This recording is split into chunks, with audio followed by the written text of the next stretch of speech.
दिल्ली में होने वाले चुनाव से पहले आम आदमी पार्टी की मुश्किलें बढ़ती जा रही हैं। आपके नेता शीश महल पर एक्सपोज होते जा रहे हैं।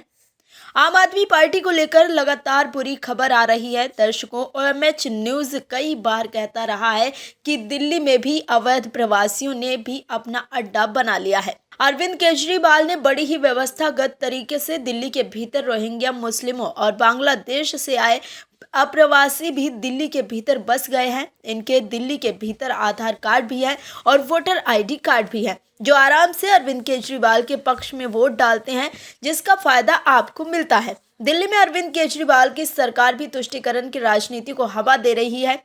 दर्शकों, समझने की जरूरत है कि विपक्ष की जहां भी सरकार है, वहां एक मशीनरी के तहत ऐसे लोगों को बसाया गया और उनका वोट इस्तेमाल करती है अपनी सत्ता को जिंदा रखने के लिए। लेकिन दिल्ली में अब ऐसे प्रवासियों की खैर नहीं, क्योंकि दिल्ली के उपराज्यपाल ने ऐसे घुसपैठियों के खिलाफ आवाज बुलंद कर दी है। कैसे, बताते हैं आपको इस रिपोर्ट में।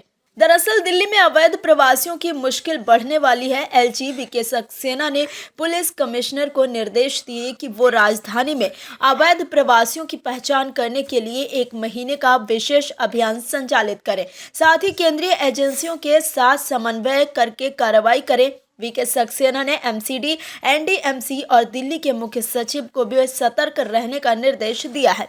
इसकी वजह यह है कि ये अवैध प्रवासी फर्जी नागरिकता और चुनाव पहचान पत्र प्राप्त करने के लिए उनसे संपर्क कर सकते हैं। ये कदम ऐसे समय उठाया गया है जब दिल्ली में अगले साल फरवरी में विधानसभा चुनाव होने वाले हैं।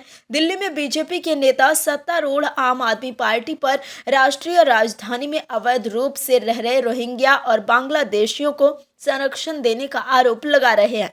अवैध प्रवासियों पर उपराज्यपाल की टिप्पणी पर प्रतिक्रिया देते हुए दिल्ली सरकार ने कहा कि बीजेपी केवल राजनीतिक लाभ के लिए अवैध प्रवासियों के मुद्दे का इस्तेमाल करती है।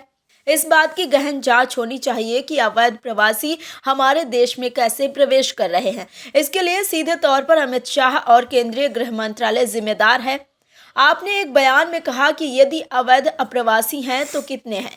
ये एक बड़ी विफलता है तथा ऐसे लोगों पर कार्रवाई न करना इसे और अधिक स्पष्ट रूप से उजागर करता है। आपने कहा कि एक तरफ बीजेपी अवैध प्रवासियों को नागरिकता दे रही है और दूसरी तरफ जांच का दिखावा कर रही है। बीजेपी को ये पाखंड बंद करना चाहिए और गंदी राजनीति खत्म करनी चाहिए। एलजी कार्यालय की तरफ से बीते दिनों दिल्ली के मुख्य सचिव, पुलिस और एमसीडी आयुक्तों और एनडीएमसी के अध्यक्ष को लिखे पत्र में कहा गया कि सोशल मीडिया और विश्वसनीय स्रोतों से प्राप्त कुछ रिपोर्ट बताती है कि दिल्ली में अवैध प्रवासियों की संख्या में अचानक वृद्धि हुई है। दोस्तों, दिल्ली की झुग्गी बस्ती में भी आप देखेंगे तो बड़ी तादाद में रोहिंग्या आकर बस गए हैं। Bureau report, OMH news. और भी वीडियोस देखने के लिए चैनल को सब्सक्राइब करें और बेल आइकन को दबाएं।